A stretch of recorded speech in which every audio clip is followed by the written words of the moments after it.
our day one in Mexico, we headed to a cenote. Okay, you're on video. Where are we at? I don't know. Aktunchen, Cenote, Oh, there it is. underground river. Yes, this is the sign they're standing at that I had them get behind to say where we're at, and they still don't remember. But that is where we're going. I hope the showers are. Every attraction seems to have different options, all at different prices. Here we got to go see a zoo with different animals, and a cave, and an underground cenote. The zoo included a few animals, such as this Mexican wood turtle, Clemes. And then we went to the cave. There's Richard and Lark. There's Richard, Lark, and I. And there's the four of us, including Kelly. Not sure why he's pulling on that root, but that's Kelly. The activity caving. Yeah, it's here. And now we're entering the No, the cave. cave was only because all the rock was only into the water million years ago. Time after is coming out of rock, solid rock, little caves. Yeah, Time after the rainwater passed to the little holes like this, yeah. and with the ocean make the little holes more bigger, and all the water go to the ocean. So this is all fresh water? Yes, and you know, like 20,000 years ago, the level of the water at the ocean is like. This is just another video as we first get down to the entrance of the cave. Okay, boys, look up here. This is a cone shell. There is another cone shell. Oh, This is limestone. yeah. Dolomite. The dolomite was formed with the animal remains like a seashell, conch shell, corals into the water millions of years ago.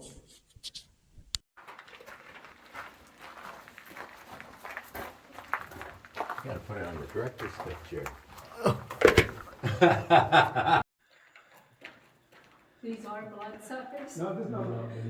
You know, You can see some bats flying around in the cave, and it was a good thing they gave us those helmets because I immediately tested mine out, as you could tell from the video. There's Kelly, there's Richard, and there's the four of us.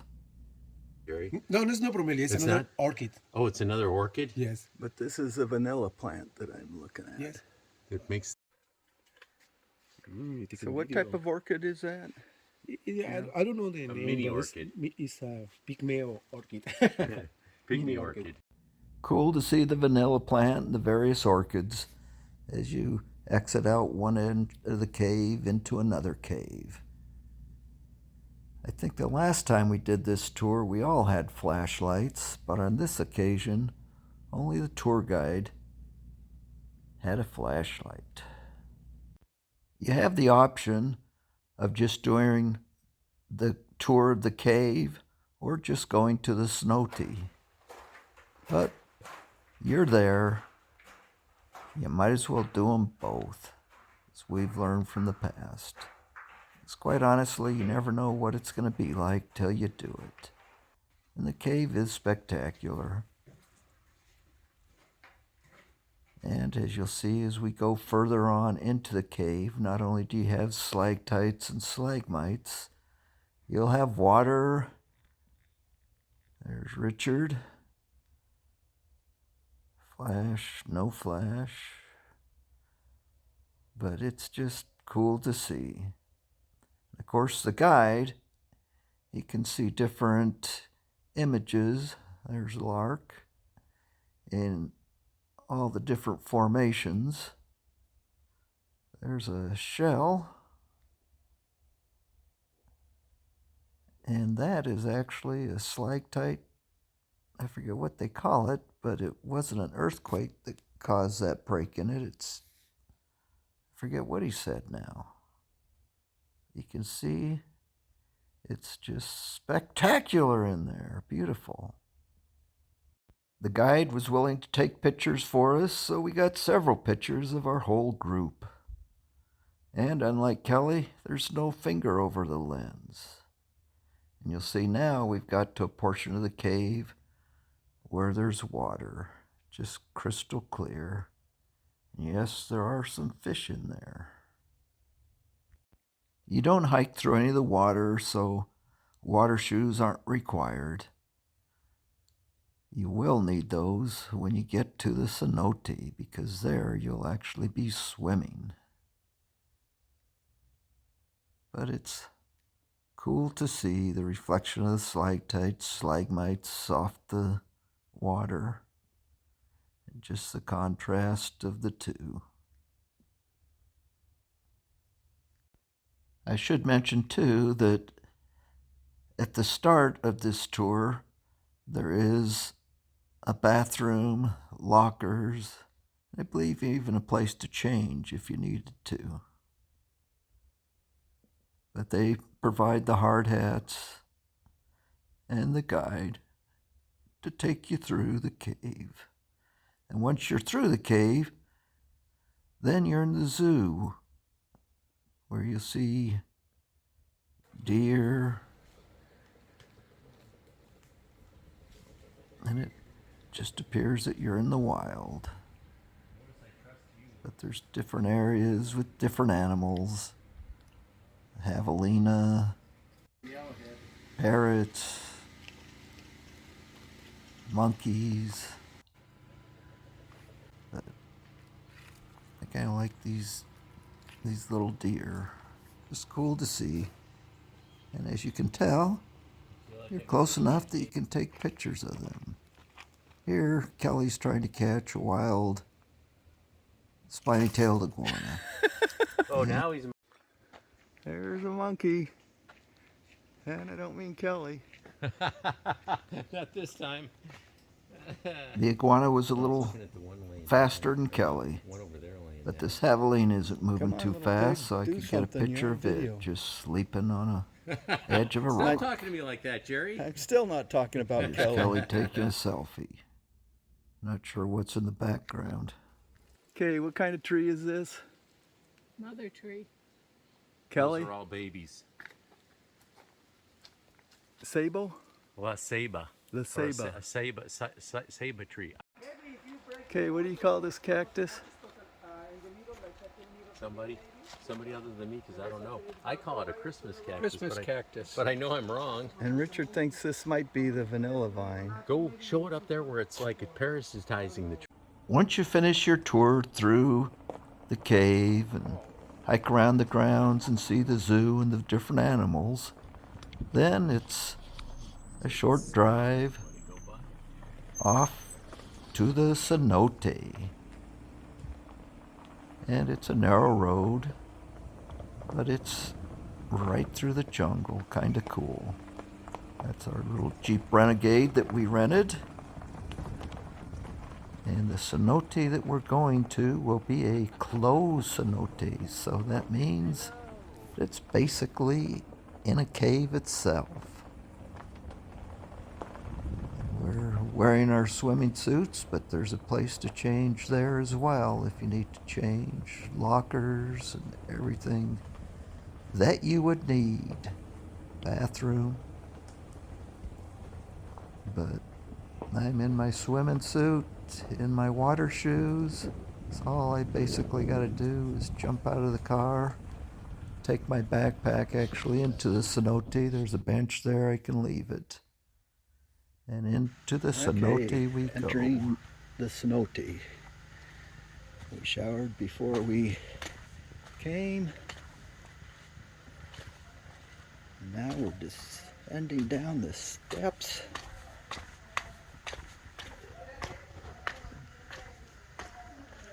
Just spectacular looking. And into this hole. Got my snorkel stuff.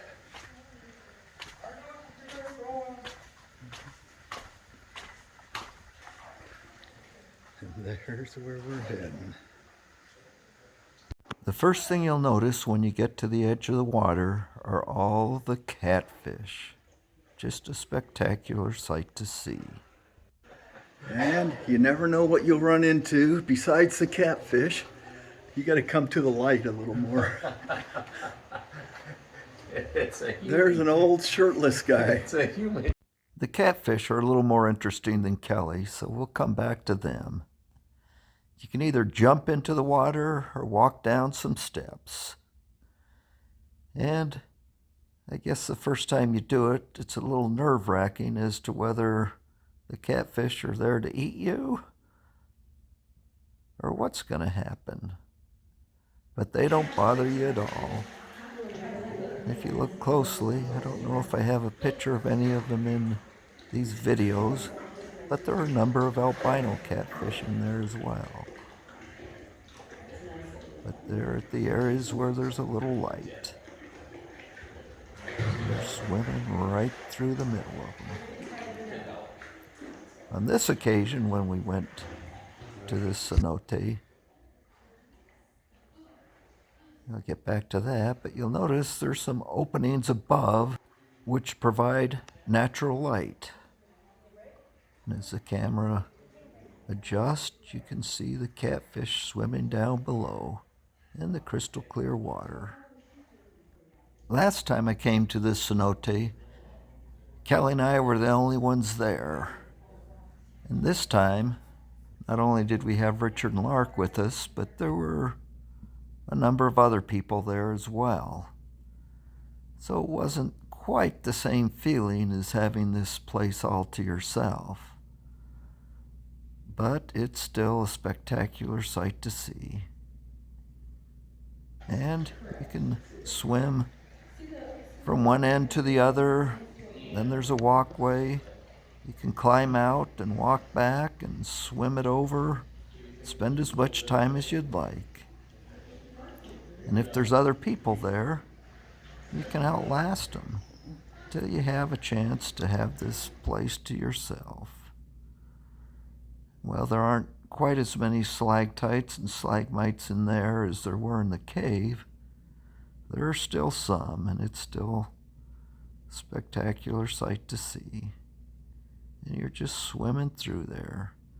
They have a number of lights throughout, so you're never in the dark. You can always see, and of course these natural openings provide some natural light. But it's just cool to lay in the water, look up to the sky and the tropical vegetation, and just swim through the different catfish. And we all brought snorkel gear. And while there's not a lot of different fish or things to see as you snorkel, it's still worth it just to get a closer look at the catfish and swim around. Those are just roots that grow from up above and hang down into the cave, and eventually will grow down into the water. I said that the catfish eat the bat guano as it drops, and I think in this location they actually feed the catfish. They've got so many. But that's one of the things that makes this location special, are those catfish. You can literally just sit there and watch them.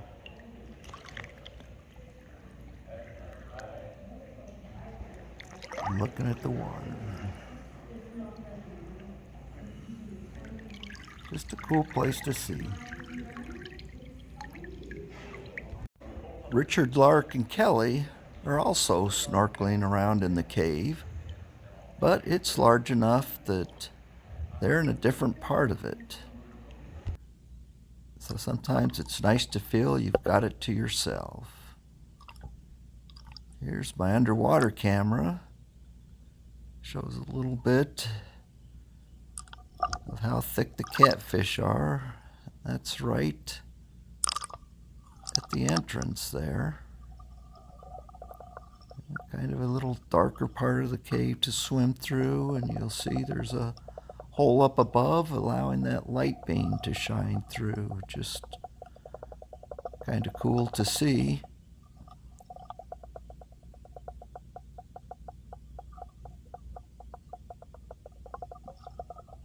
And there's the sun.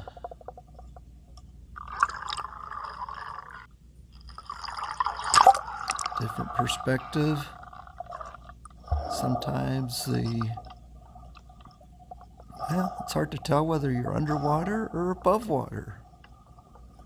I think this view is actually still underwater, but I couldn't be 100% certain. Oh, there's above water.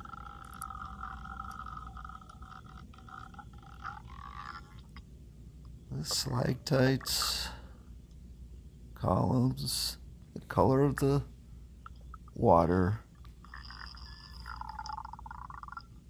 make this just a fun place to go. There are a lot of similar places, Secret River, for example, but if you go there, much more expensive, and you can't take your own camera and video it. It's probably more spectacular, but there's something to be said for being able to take your own pictures.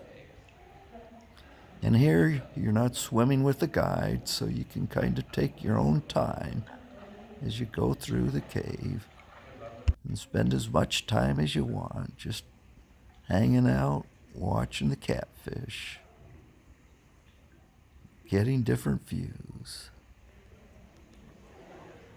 Where a place like the Secret River, it's kind of like when we hiked through the cave at this. You're with a guide, and you basically, well, it's just a tour group going through, where here you've got the place to yourself. That is, if you've waited out everyone else that came through. You could probably swim through this thing 10, 15 minutes. And then you go back, walk a trail, and then swim through it again. But take your time. If there are other people there, let them get ahead of you so you've got it to yourself. And then it feels like you're a first-time explorer.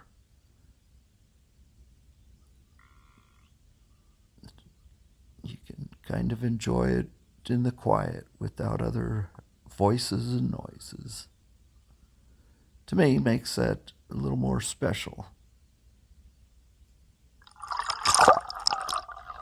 Dive down in the water, see what's there. Like I say, when you're away from some of the light, there's not a lot there, but then you come up to see the cave formations, and you're just right there. Don't want to bump your head on those now because you've got no helmet. Back underwater, crystal clear blue water. Around some of the stalactites. Squeeze through little openings, whatever you want to do.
I hope you've enjoyed our tour of the cave and the cenote.